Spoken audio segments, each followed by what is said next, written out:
বর্তমানে কি অবস্থা এখন? বর্তমানে এখন ওই আমরা মাঠে আছি, অল্প কিছু জায়গায় একটু ধুমা উঠতেছে, সেই ধুমায় আগুন দিতে আছি এবং লড়াই সেরাইয়া নিয়ন্ত্রণে আনছি। আমরা খুব সম্ভব মানে আজকের দিনের ভিতরে নিয়ন্ত্রণে আসবে এবং ভালো হয়েছে। পানি দিয়ে কাল বুড়াইয়ে দেওয়া হয়েছে এবং টাইগার টিম এবং সিবিসি এবং ফরেস্ট আবার আছে এই এরা, হয় এই ফায়ার সার্ভিস তারাও আছে আমাদের সাথে। আমরা সেগুলো নিয়ে সবের সাথে আমরা নিয়ন্ত্রণে আনছি। অল্প কিছু হয়তো আছে, এই আমরা দেখতেছি। আচ্ছা,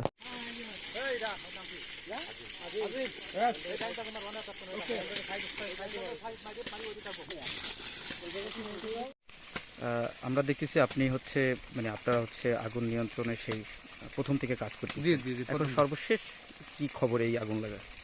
জি, এই আগুনটা আসলে আজকে লাগেনি, এটা আগামীকাল লাগছে এবং আমাদের টিম 24 ঘন্টা গতকাল থেকে রাত্রে সারা রাতও কাজ করছে।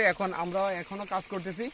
আগুন মোটামুটি নিয়ন্ত্রণে আইছে, কিছু কিছু জায়গাতে হালকা আছে, সেটা মনে করেন যে আমরা চেষ্টা করছি যে যত দ্রুত সম্ভব এটা আগুনটারে নিয়ন্ত্রণ করার জন্য।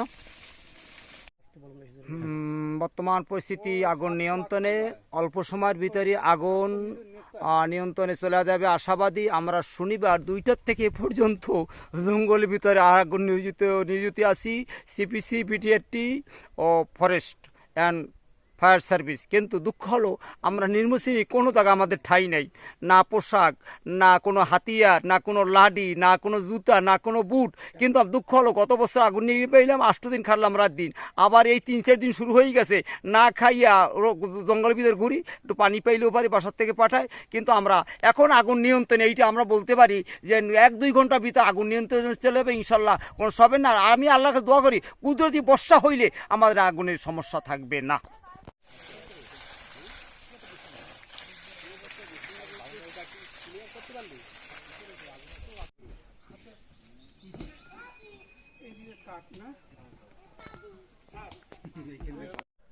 সুন্দরবনে আগুন লাগার খবর আপনারা সবাই জানেন।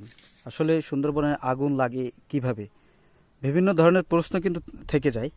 তো আপনাদেরকে একটা বিষয় দেখাই, যেটা লক্ষ্য করলাম এই সুন্দরবনে আসার পরে।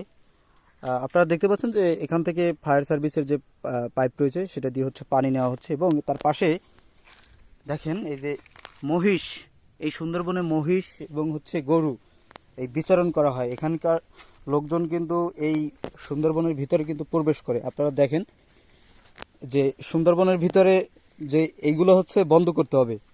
বন বিভাগ যারা রয়েছে তাদের দৃষ্টি আকর্ষণ করছি, এই যে এখানকার যে মহিষ বিচরণ এবং সুন্দরবনের এই মহিষ কিন্তু সুন্দরবনের অনেক ক্ষতি করে। তো এটা হচ্ছে বন্ধ করতে হবে। যদি এগুলো বন্ধ করা যায় তাহলে সুন্দরবনের জন্য অনেক মানে ভালো হবে। আপনারা দেখেন এখানে শুধু লোকজনের যাতায়াত এবং এই গরু মহিষ এখানে কিন্তু এই সুন্দরবনে মানে অবাধ বিচরণ করে কিন্তু এই